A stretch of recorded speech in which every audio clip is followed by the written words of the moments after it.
Welcome to the Strategy Mastermind video series. I'm Ute Lambrecht. I'm the founder and CEO at the Mastermind Hub. So we all have a message inside of us, and for some of us it takes a bit of time to unfold and identify what that message is. Once we get really clear on who we are and the impact we want to make in the world, our message becomes our big why. It becomes the reason we get up every day and make the decision to lead an inspired life rather than be dictated to others, to be dictated by others. The TEDx Talk event is an amazing platform at which our voices and message can be heard. Today I've asked 3 TEDx speakers, all of them business owners, to take us behind the scenes of their TEDx talk and share their experience. So with me today, I've got Sigrun Gudjonsdottir. Sigrun is a lifestyle entrepreneur, online business strategist, international speaker, and business mentor at Sigrun.com. The topic of Sigrun's TEDx talk is Be Inspired, Think Big, Take Action. Hi, Sigrun. Hi, thank you for having me. Wonderful to be here. It's a pleasure having you here. Danielle Ford. Danielle is the creative online marketing strategist at danielleford.com and founder of Young Mums Club. The topic of Danielle's TEDx talk is Reinventing Teen Motherhood. Hi, Danielle. Hi, thanks so much for having me here. This is great. Yeah, thank you.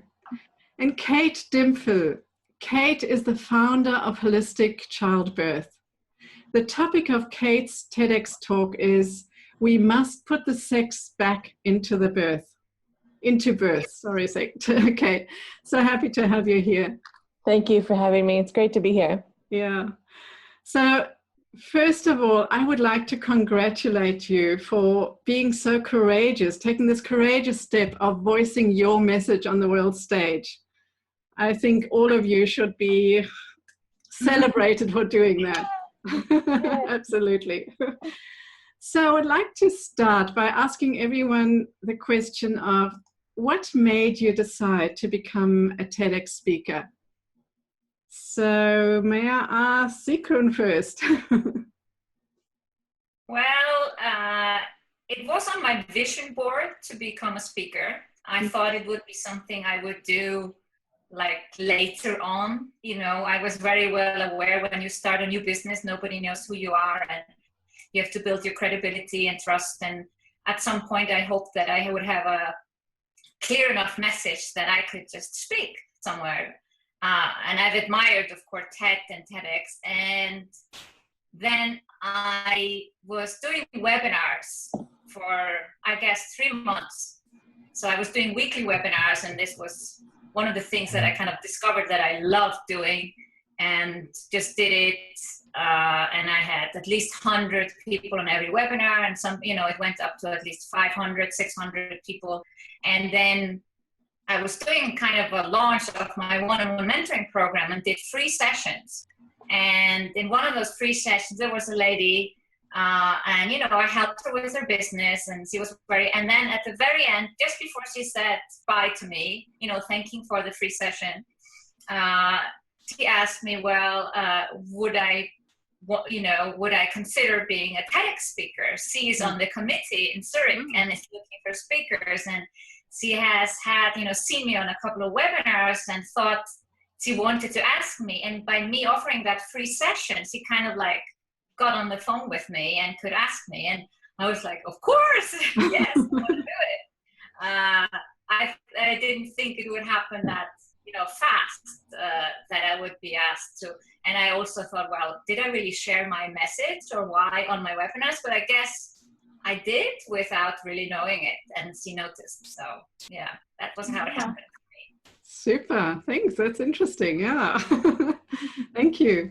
Danielle, what made you take that decision? Well, I always loved TED Talks. I'm like a TED Talk addict, so many of us are. And when I saw that they were holding auditions in Las Vegas for TEDx Women, I had never been on a stage in my entire life, but I'm a huge fan of, going after things that you feel you're not ready for. Mm. So I had experience in video. My background is spokes modeling. And then I kind of decided from there I wanted to do video. So for Young Moms Club, I started doing YouTube videos. So I did have my message clear. I had my organization going. I just hadn't been on stage. So when I saw the audition process, I guess it's different for every TED thing. So I'll tell you what the audition process was kind of a little bit like. You had to apply to be considered to get an audition. And you had to download a paper and, fill all this stuff out. So even just getting the audition was pretty spectacular.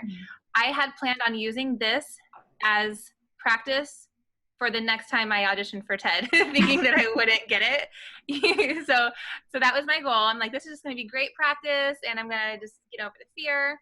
So when I went there, it was me, single mom of two, organization for Young Moms Club that doesn't bring in any money, never been on stage with all these other women who were authors and speakers and congresswomen. So I didn't think I had a chance. And then when I got selected, that was a pretty cool day.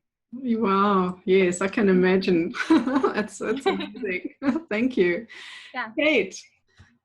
Yeah, it was actually on my vision board as well. I love TED Talks, and I'd been watching them for a long time. And it was kind of like, when I have everything all settled, that's something that I'll do. And there's a lot of TED Talks in our area. I live in New York State, in central New York, and within 3 hours you could be at a number of different venues that host them. And so I just happened along the webpage one day, and I saw two actually that were within an hour's drive of here. And so I applied for one and got to the final round, but they discovered kind of a theme as they went along, and that my talk was no longer kind of fitting with a theme of the other talks. And the other one, I got accepted, and the main drive for me was that I'd been teaching birth education and working with pregnant couples for about 8 years at this point, and could talk to my audience and could really, I always call it spies like us. They kind of understood what they were learning and why they were learning it, but really wanted to use the opportunity to talk to people that had no ideas about birth, or had not, didn't spend as much time preparing for birth or talking about birth or thinking about it from that way. And so it was a way for me to really test my message out in a wider audience. Mm-hmm. Super. That's interesting. That's really inspiring. So just how did you prepare? I mean, TEDx talks are one-off events pretty much. How do you prepare for that? And how was your experience like? So maybe Danielle, would you like to start? Yeah. Again, I think it's probably different depending on who was putting the organization together, but there was a process you had to go through. So in the audition process for me, we only had to have 5 minutes, a 5-minute talk put together. So, but that 5 minutes needed to basically go from point A to Z of what your talk would be about. And you had to be memorized, because for TEDx, you can't read off a keynote or note cards or anything. So after that audition, then the panel would ask questions like, would you be able to take it in this direction? And, kind of give you some feedback. Mm-hmm. So then there was a couple check-in points with the panel where you had to show where your talk was at, and they might give you a little bit of advice or say, I'm not really clear on this part. So there were a couple parts that were really helpful. I'm sure that was huge, and why my talk, why I love it, because if it was up to me, it would have been all over the place and, backstories and not really making sense. So they were really good with helping direct it. So the process was very flawless. And it was actually, this is an interesting thing. The day before my TED Talk, the girl who was in charge told me, she's like, I'm not putting you on stage if you're going to do it like that. And here's why. I didn't change anything about my talk except for the way I presented it, because my talk is about reinventing teen motherhood, and it's about breaking the stereotypes of teen moms. You see a teen mom and you think, oh, she just ruined her life. I see a teen mom and I think if that girl can get through this at this age, she's going to be a badass in a couple years, right? So that's kind of what the talk is about. But as I was saying my words in my speech, I was almost like mocking myself. So when I said a line like, and then I became a high school dropout, and I was mocking myself. And the girl, Alexia, who was in charge, she's like, I'm not putting you on if you're going to be like that. You need to take it seriously. And you need to say, and then I became a high school dropout. And, you know, like nail it at home. So the day before, I was not allowed on stage. And I had to like completely do my entire talk. I didn't have to change the speech, but my mentality of how I was going to deliver it. So that was kind of back and forth experience for me. Yeah, gosh. And on the day itself, the day itself, I was the second to last person to go, which I don't recommend being. I was like, oh, I wish I could just get it over with. But it was good to be able to watch some of the women go and see how the audience responded. I was trying not to, you know how sometimes you don't want to see your competition, not that they're competition, but I was like trying not to let them influence how I did my thing, you know? So if somebody really nailed something, I didn't want to let that impact me and change my intro or, you know, so that was hard to stay in my mentality. But when it was finally over with, I was really happy. It was very nervous. I was very nervous, like during the talk right before me, knowing I was next, and then walking up to the stage. But the second I got to the stage, I was just like, I'm here to deliver my story. And if one person, it helps them, then I did my job. You know, and there's nobody can criticize it because it's my story, and if they don't like it, I don't care. But it was nerve-wracking until my talk was over, and then afterwards it was just a huge accomplishment. Fantastic. Oh, super. Thank you. Yeah. Kate, how was the experience for you, and you know, what preparations did you do? So there was an application process as well. You know, I had to fill out an application, and then by a certain date had to send in, once you interviewed and got accepted, you had to send in slides, and there was a lot of back and forth feedback for that. And they also had a trial run day, which I don't know if everybody does, but it was really, really great just to go and drive to see where the venue was and see how long it would take and what it would feel like and sound like and smell like. And so it was really great that when I actually did my talk, I had already been in the building before. I knew how the sound was going to go. I knew how to hold the clicker and all of the different details of that day. And that was good. I was the last one before lunch, and so everybody was hungry, you know, and so, you know, but what was really great about it is that throughout lunch, everyone came up to me and we were talking about my talk and about what it meant to them. And so it was actually, I really liked being that one because I felt like there was more time to interact about that talk specifically because of the timing of the day. But in terms of practicing it, I really, you know, there's so many people in the birth community that this is like, oh yeah, of course, you know, this is what they think about. And it was such an unusual topic that I practiced on a lot of people that didn't know anything about birth. And I wanted to make sure that they knew that it made sense, you know, that like if the shorthand that I have in my everyday business couldn't exist in that space, you know, because you're bringing it to people outside of your normal audience. So. Yeah.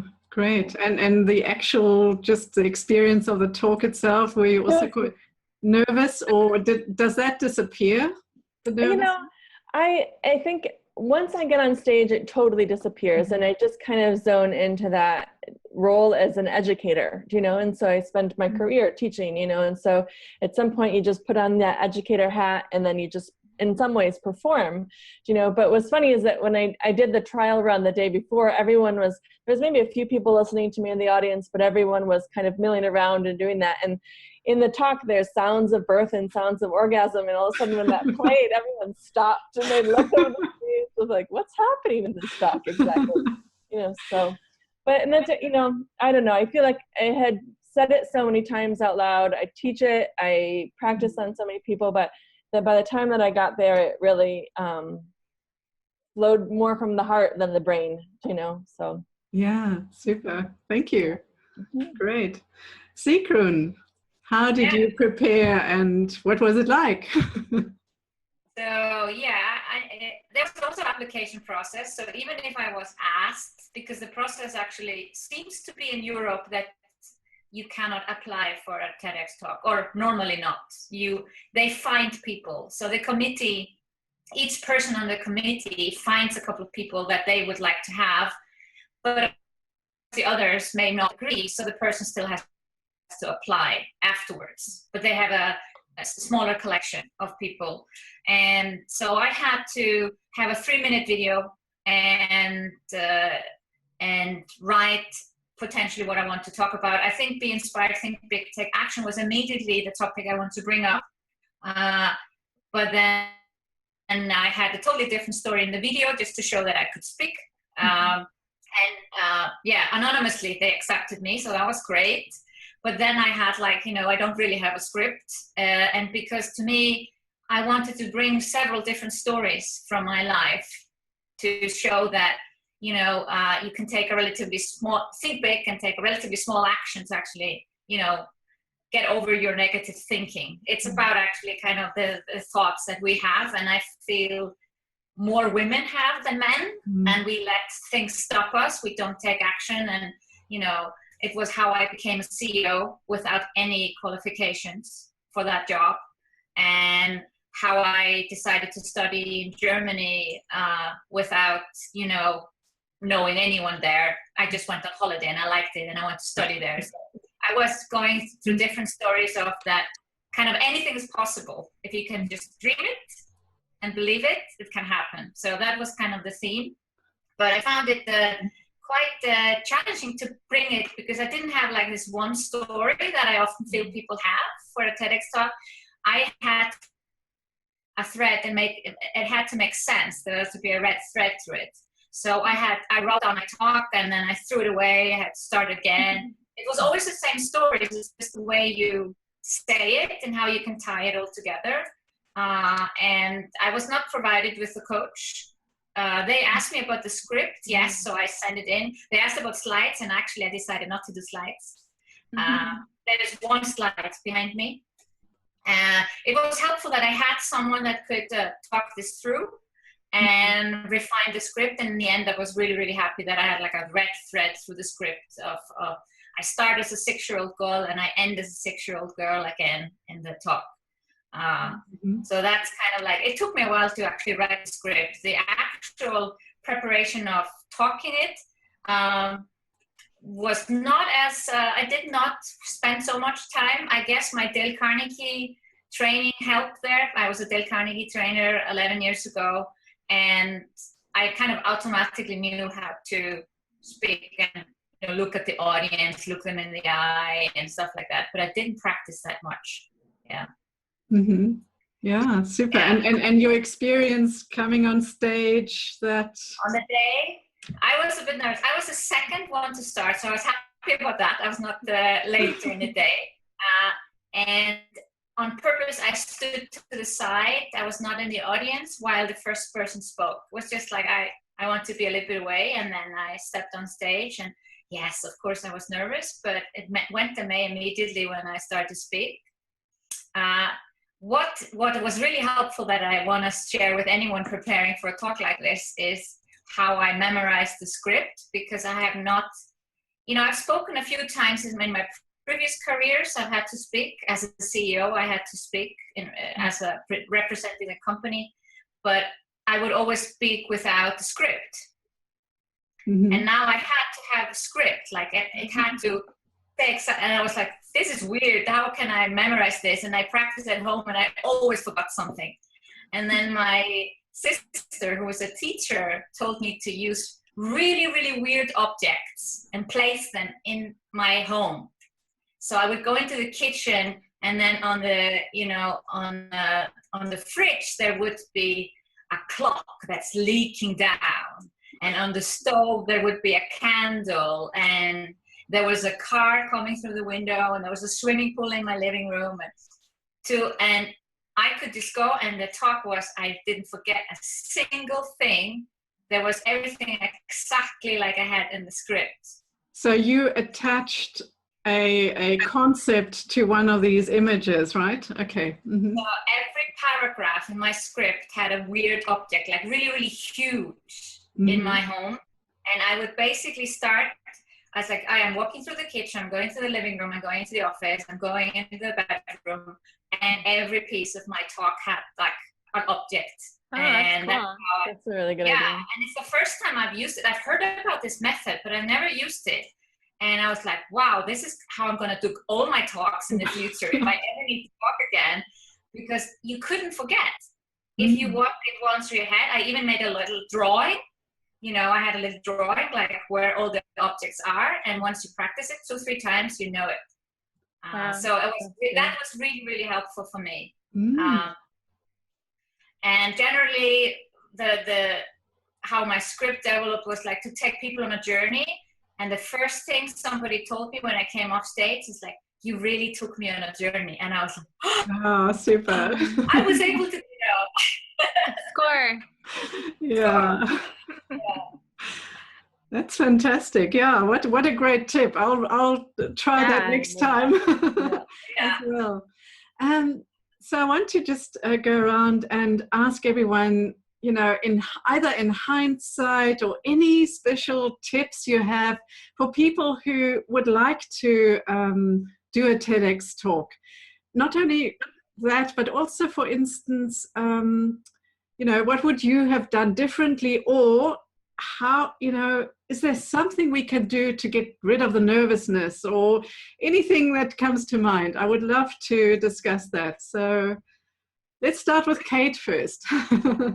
Well, you know, I think TED is so different depending on where you are, you know, and so if the production value or the audience or the size of the audience impacts you, I think that, or matters, then I think doing a little research about who your host is and how the information is going to be shared and in what timeline and is good information to know. But I guess I wouldn't put it away as this far away, unattainable, like I'll do it later when I have all my ducks in a row. I think that if it's the right time for you to do it, they're going to accept you to the program. You know, if you're accepted, then you can assume that you belong there. You know, so that would be the main thing. And then also just practicing doing your talk with people who are not necessarily your typical audience. You know, what was really amazing to me is that my whole community here, it's not an enormous community, it's a small city, but friends and family were really so supportive of this and really wanted to listen. They're like, oh, I want to be an audience member, and using those people that step up and are excited for you, but also practice on them, because they really are there to support you and help you through the process. So. Okay, yeah, super, great tips. Sigrun, what tips have you got? And you've already shared some. But I already shared some. First of all, if you're not provided with some help, that's where, like I said, the venues are really different depending on where you do it. Some provide you with a coach or ask you kind of to hand something in every month or every week. And if that's not happening, I really suggest you get a coach, because you are probably going to do TEDx just once, or maybe you do it again. I don't know. But I would say it's your chance of really, you know, bringing your message out. And if it's for years to come, you're going to be proud of this. So you want to do it correctly. And it's not to make you nervous or anything, and I think on the day when you're so well prepared, as we all said, you're nervous and then you go on stage and you just do it. And it's not gonna, in most cases, not gonna go wrong because you're well prepared. And that's why I say, if you're not provided with a coach, you should get one. In hindsight, I would have wished for some kind of a guidance, maybe from a coach or somebody. It's like, what do you do when the video is out? Oh, yeah. You know? So most people are not prepared for it. I wasn't really prepared because I guess I didn't realize how happy I was with it. You know, you see video and it's like, okay, this is actually pretty good. But you don't know how others will perceive it. It's very different to see it live than on video. So on live, I got a really great reviews, but video, I don't know. So I didn't really have a strategy, and I had to quickly come up with a strategy. And I remember I didn't do much for a week after it came out because I was so busy promoting the video, thinking of like, how can I get this, people to look at this and get the views up, and I would wish for it to go viral. What do I do? I was reading blog posts on people who got, so many thousands of views within 24 hours, how do I get that, and if you haven't lined this up, it's very difficult to do it afterwards. And, I have a lot of views now, but it didn't go in a sense viral, because, you have to have friends that blog about it, and, you kind of have to have the maybe connections or make the connections afterwards. So, yeah. So the after work, I think that's something you can prepare for, but I guess a lot of people just kind of ignore it. They first want to do the live thing and get that over. So there's a business opportunity for someone to help TEDx speakers market their videos, right? Afterwards. Yeah. Especially if you're a business owner. Yeah, that's cool. Yes. The talk has worked very well for me. It has increased my business and, exposure and everything. But I see if people want to, like us, maybe we want it to even viral or whatever. And there are several things about that you can do better. I read the blog post afterwards. So for instance, the title of the talk, you have to have a title that is people search for maybe, So in hindsight, I could have named my talk better, like how to overcome the lizard brain would have been maybe a better title than Be Inspired, Think Big, Take Action. If you think about it as a search engine and SEO and, making people curious to watch. And that's what you don't think about when you do the event. People are going to be at the live event and watch you anyway, no matter what's the name of your talk. Yeah. But on the video, they will look at the name of your talk first before they watch. So, yeah, a lot of little things. But, overall, I'm really, really happy about my talk and everything. But, that's something I can improve with. That's a great point. That's a very good point. Absolutely. Danielle, any final tips from you? Well, right now I'm like, I want to punch myself in the face for not thinking about that because I do SEO. That's like my specialty. Well, you've got an opportunity now to offer your services. I'm like, can I repurpose that with a new video title? That's awesome. Okay, that's a great tip. That focus, Danielle. Okay, so in hindsight, what I would do, and I was pretty good at it, but I would have given myself a little bit more credit when auditioning. Me now watching my talk and all the opportunities it's open for me compared to me before my talk, nothing's different, I don't know more. I'm not better at what I do. It's just now I have the TEDx credit, so it's almost like, a little bit higher standing or whatever. But before doing the talk, I was doubting myself as like, who am I to give a TED Talk? Now I can give a TED Talk because I've already given a TED Talk, and a lot of people, I'm not like a TEDx coach or anything like that, but we do have it yearly here in Vegas. So a lot of the women that audition are my friends. So I've helped a lot of people with their talks. And it's always the same thing of like, who am I? But this person gave a TED Talk and I haven't written a book, and all these things, the lizard brain and all the things that hold us back. So I would just definitely say I know my stuff and I have a message. You don't have to have any credentials, really. If you have a message and your story can help someone else, then you are absolutely certified to give a TED Talk. So I would just say not to second guess yourself and don't like let yourself scare you out of going for it. Super. Yeah, absolutely. I totally agree with you. Thanks very much, Danielle. Yeah. Great. So I would like to thank my three guests very much for sharing their experience. You'll find their TEDx talk and also their website details below this video. Please check it out. It's really, those talks are amazing. So, as you've just experienced, when we come together in a small group and share our unique perspective, we inspire each other to start living a self-directed and empowered life. My wish is that this discussion has encouraged you to start your own mastermind, and perhaps we'll soon hear you speak at the next TEDx Talk. Thank you and goodbye. Bye. Thank you. Bye.